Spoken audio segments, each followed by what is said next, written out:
Last month, we talked on this show about Ridglan Farms, a controversial Wisconsin dog breeding facility and one of the nation's largest suppliers of dogs for laboratory testing. Their story is one animal advocates have watched closely over the last year, ever since state investigators uncovered violations of anti-cruelty law. The facility was told to give up its breeding license by July 1st, and back in May, hundreds of dogs were transferred to animal rescues like Big Dog Ranch, but hundreds more remained. So Big Dog Ranch, animal advocates, and the Trump administration stepped in. Today we're highlighting a major win for animal welfare. Ridglan Farms, a dog breeding facility that supplied animals for research, will transfer its remaining 475 beagles to a large, cage-free, no-kill dog rescue. Now, as those dogs get their second chance at life, we had an opportunity to meet a few who've already made it to new forever homes.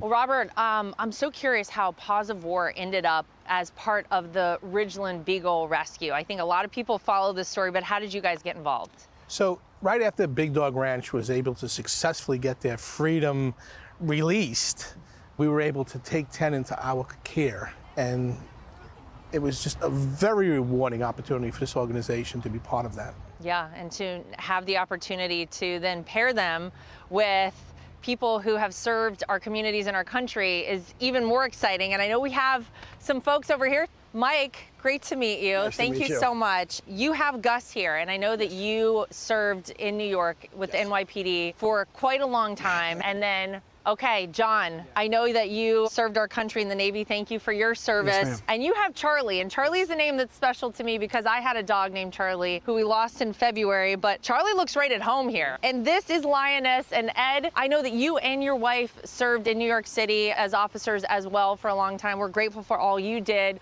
I'm curious to hear from all of you guys. You know, people wonder, how is it when these dogs have lived their lives in a lab? How do they, you know, react whenever they come into a home? Mike, what's been your experience? Very shy in the beginning.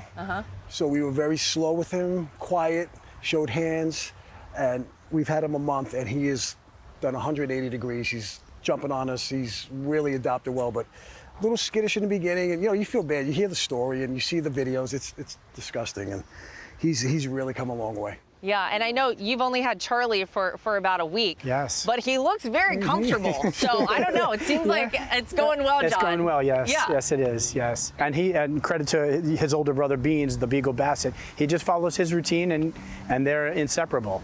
And he's just very curious. You know, in the house, he's just curious about everything, a very curious dog. And, you know, I see his tail up and he's wagging, and it makes us feel great. Well, Ed, did you see any remnants of what Linus went through in the labs whenever he came home? Yeah, absolutely. He was very afraid.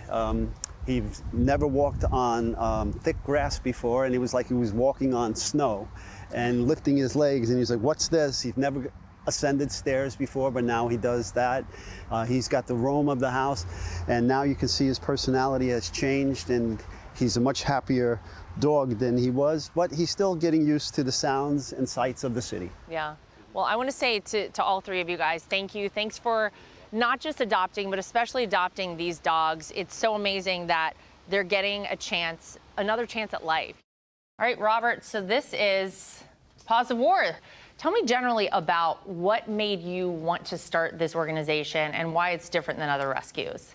So the mission behind Paws of War started with the passion for bringing our dogs and cats who were left behind while our military members were serving overseas, and they wanted to get those animals back. Right. Then we learned from there how our veterans who once served were struggling with PTSD and traumatic brain injuries, and dogs really made a big difference in their life. And this is where it all happens, right here.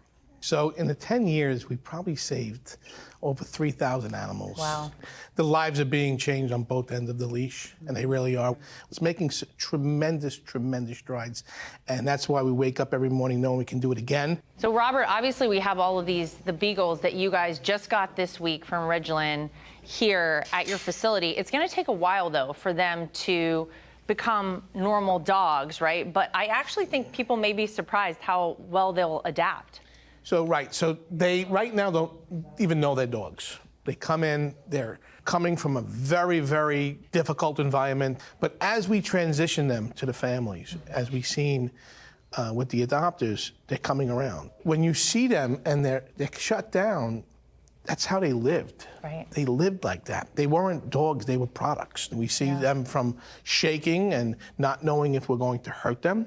They don't know if they're going back to where they came from. Who knows what's going through their mind? Right. But one thing we do know is they're safe. Well, I know that it's a big job, and I know you've got a team behind you helping you every step of the way.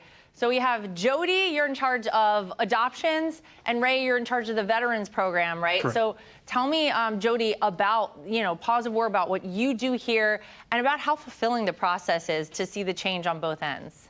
We basically interview veterans, first responders, find perfect matches for them. In terms of the beagles, they are traumatized little souls. These dogs were born in a lab. They spent their whole life being tortured. They've never been walked on leashes, so we have to carry them out. We have to teach them how to go potty. We teach them how to keep their runs clean and basically get them ready for adoption. And then when the dogs are adopted, they can participate in our free group obedience training.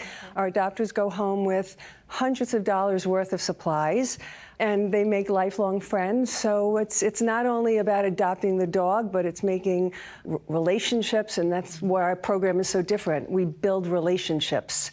We're a family, and that's what we do. How fulfilling is it when you hear full circle that you have helped someone recognize how beneficial a dog could be? Every story is extremely the same, but extremely unique. They're kind of lost with their own head, I guess, a little bit, and we kind of bring them back to society a little bit, bring them in within the group of Paws of War family, and try to help them. So Lara, this is Michael, and this is Storm. We play Storm with Michael, and he's been wanting a buddy for Storm. So you are adopting one of these Ridglan beagles today, Michael. First of all, thank you for your service to our country. And I first want to hear from you about Storm, because I know when we were talking off camera, you said that Storm saved your life. We save each other. That's why our motto is, helping both ends of the leash, If someone is watching out there right now who maybe served our country, maybe is struggling a little bit and isn't sure the next step, what would you say to that person right now? pawsofwar.org. Fill out that application. This dog saves my life literally every day. It's amazing what an animal can do. It's just unconditional love. Unconditional. I can throw out the garbage for 5 seconds or be gone for 5 hours, and that welcoming home is the same. It's just, it's unbelievable.